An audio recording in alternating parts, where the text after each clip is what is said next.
it's Shel C from PaperOcotilloStudio.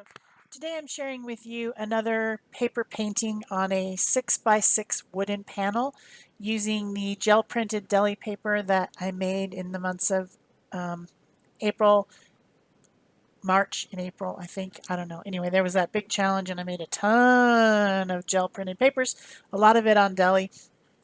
And I've been making lots and lots of things using these papers, which I put in this little keeper. So I wanted to start out with kind of neutral colors, and I've had this piece of text, book text, that was laying on the floor. It was obviously sent to me by someone. It's not in English. I don't know what language it's in, but um, it just it looked cool, and so I wanted to use it on my background of my piece. No idea what I was going to do.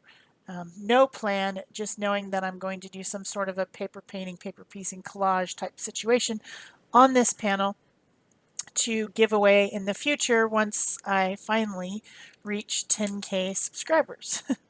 So if you think you might want this piece, go and share my channel with everyone that you know so that more people can subscribe, because it's not growing as fast as it was. I'm not sure why. Um, So this paper has gesso on one side. This text weight paper has gesso on one side and doesn't have gesso on the other. I'm not sure at all where it came from. I don't know. It was on the floor of my studio and I'm like, oh, look at that. That's a cool piece of paper. I should use that. And that's kind of how these things happen. So as I'm collaging on different pieces that I think coordinate with this piece of paper, which was the starting point for my idea, I am wrapping around the paper to the back side of the panel and gluing it down using my Liquitex matte gel medium because I want the edges covered. The edges aren't very thick. This isn't a cradled panel. This is just a flat piece of wood. But I want my collage to go all the way around the edges so that you could hang it without framing it. Of course, you could frame it if you wanted to, and you might like that style better of having a frame around it. But I want to give you the option. When I do these on canvases, I do the same thing. I collage all the way around the edges, and then canvases are super easy to hang up. You can just put a thumbtack in the drywall and hang it up. That's it. You don't on mine, you don't have to worry about framing or anything because it's collaged all the way around the edges. So I'm using this one big piece in the background started out as a piece of craft colored deli paper that's been printed, and the stencil was backwards. Obviously, I didn't care. It still looks cool, so it doesn't matter. And I think the paint that's on there is probably the Naples yellow. I've really been into that color lately. And then some unbleached titanium or buff titanium colors. There's a little bit of an olivey color and a dark brown color that's probably maybe coffee bean from Dilutions. I'm not sure. But anyway, then I also have some other random pieces. The one with the crack, kind of a crackly look to it, is on a napkin that I had gel printed during that whole month long, more like even longer than that, uh, gel printing fest that I have using my 12 by 12 gel plate. So then I wanted to just kind of make the tones all match. So I used some watered down gesso over the top. And the first step that I did was to gesso this board. I was talking over that. So then I thought that it would be fun to bring in this strange color called quinacridone gold. It's a neutral on the warm side, and it's an interesting color, and I thought it would be fun to bring it into this composition. So I'm using the Organic Roots Large stencil from Stencil Girl. I love this stencil. This is so cool. I don't know why I love it so much. Maybe because that bottom part looks like roots or trees or something. So I just used the bottom part of it, and I also mixed it with a little bit of titanium white. These are the Decoart Media Fluid paints, and they're really highly pigmented, very nice paint. And so I didn't need to put multiple layers or anything, even though I did kind of dilute it with the the white a little bit. So I thought that looked pretty cool. And then I decided I wanted to use some Payne's gray, which is another strange color. It's not gray. I don't know why it's called gray. It's not black either. It's actually a really dark, dark, dark, dark blue. So I'm not sure why it's called Payne's gray. I guess Payne invented it and he thought it was gray. I don't know. So I put some drips on there. At first I was just going to let it drip, and I thought, you know what would be really cool to mimic those organic kind of weeds or trees shapes is to use a straw to blow the paint. And when I finished with this, I absolutely loved this background. I mean, I knew it had to be a background. I kind of just wanted to leave it because it looked so cool, but it's, you know, it didn't have any focal points, I guess. I mean, I guess you could say those blue weed things were focal points, but no, I needed something on it. And the colors kind of reminded me of like an African savanna where, you know, you see all that real yellow grass, yellowish, goldish grass. I don't know. That's just what I was thinking of. So I did a search on African birds because I thought it looked like it might be somewhere where a bird would be, like hiding in those bushes so that those large predators don't get it. And I found this picture of what is a African teal kingfisher bird, and I just thought it looked cool. I have no idea anything about this bird. And at first I wanted to make it like a nest because that was my first idea. I think actually I tore up the paper to make a nest because I thought it would be cool to put a nest down at the bottom. But then when I was looking for the bird, he was on a branch, and I decided to just use that reference photo, which you'll see later in the video, to draw my bird. So I got a piece of deli paper. This is kind of like tracing paper, but it's less expensive, and it's heavy enough to take abuse and doesn't tear when I'm drawing on it like a tissue paper would, but it's translucent so I can see through it to both sides. And this is the method that I like to use when I'm paper painting or paper piecing, because I can do my collage over this drawing and then I can trim it out if I want to. So I'm doing that method again. It's something that I don't think other people really do. This is what how I like to do paper painting. So once I had my drawing, I started making something for him to perch on using these pieces that I had torn up that I thought I was going to make into a nest, but ended up making into a really cool looking branch. And I put the central one on first and then like put my drawing on so that I could tell if this was going to be the right position for my bird to be perched with his little, you can only see one of his feet. The other one must be on the other side in the reference photo. And then I just started placing these pieces, these little pieces in a manner that I thought kind of looked like a twisted old branch. And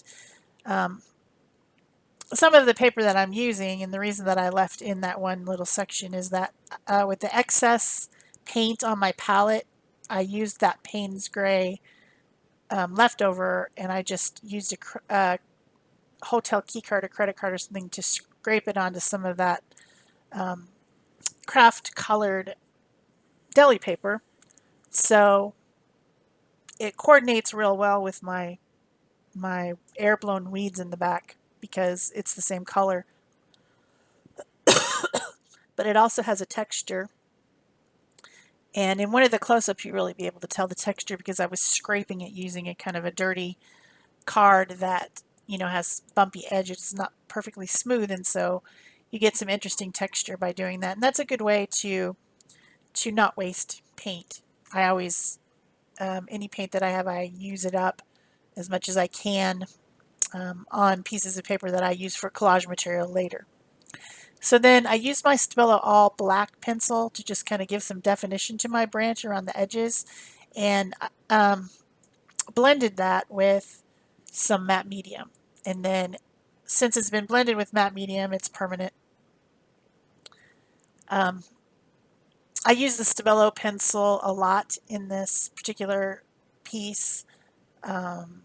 It's highly water reactive, and I like the way that it gives kind of a diffused line around things. It's not like a solid line. It diffuses out when you blend it with water. And I will be sealing this with spray sealer outside, like a matte spray, because I did use that pencil, which is will continue to be reactive to water. If this got wet, it might run or something. So I'm going to give this a good seal. It's always a good idea to give it a seal with a UV type of a sealing spray that protects it from light and stuff like that. So next, I went over my lines a little bit with my black Posca pen to make sure that I would be able to see them on the other side. And then I started my collaging with torn pieces of papers that remind me of the ones that are in the picture. After this video was done and I was searching for images of teal kingfishers from Africa, they are actually teal in most of the pictures, but in the picture I had, it looked blue. So my pieces are blue, and I think it just has to do with, what type of color was it. What type of color it is depends on how the light is reflecting. So my picture of my kingfisher must have been really reflective of the sky or water nearby or something, because it definitely looks blue. It has a lot of orange and yellow and dark brown. So I've pulled out some more pieces. My dark brown piece is another one of those napkin layers that I had gel printed. When you use napkins in your collage, you take them apart and there's usually a second ply that doesn't have anything on it. I save those and I have gel printed on a few of them. It's a little bit tricky to do it because they're very fragile, but they make for interesting texture for your collage. So I have just a few different pieces of bluish papers. I have some yellowy, orangey papers, some papers that are quite orange, and then this dark brown, which I think is coffee bean or espresso bean or something like that. From the dilutions, it's a really nice, deep, dark, chocolatey color. So I'm just using my matte medium to glue down these pieces. I have an old scrubby brush, and I press down. I put some underneath and then I press down with the brush fairly firmly to get everything really well stuck to that deli paper. And just looking at the picture, I have it on my mini iPad thing, and trying to mimic the look of the bird. One thing that does happen though, and when you see me later in the video hold the two up next to each other, when you're working on something that's flat on your desk, your perspective is skewed. So I'm looking at a bird that is my iPad is standing up in like a little easel thing, but then my substrate is flat.